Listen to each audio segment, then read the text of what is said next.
বৈষম্য বিরোধী ছাত্র আন্দোলনে চট্টগ্রামের প্রথম শহীদ ওয়াসিম আকরামের নামে নগরীর আমবাগানে শহীদ ওয়াসিম পার্ক এর নামকরণের ঘোষণা দিয়েছেন চট্টগ্রাম সিটি কর্পোরেশনের মেয়র ডাক্তার শাহাদাত হোসেন।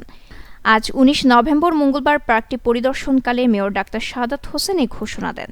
এ সময় আরও উপস্থিত ছিলেন প্রধান নির্বাহী কর্মকর্তা শেখ মোহাম্মদ তৌহিদুল ইসলাম, সচিব মোহাম্মদ আশরাফুল আমিন, প্রধান প্রকৌশলী মোহাম্মদ আবুল কাশেম, নির্বাহী প্রকৌশলী আনোয়ার জাহান সহ অন্যান্যরা উপস্থিত ছিলেন।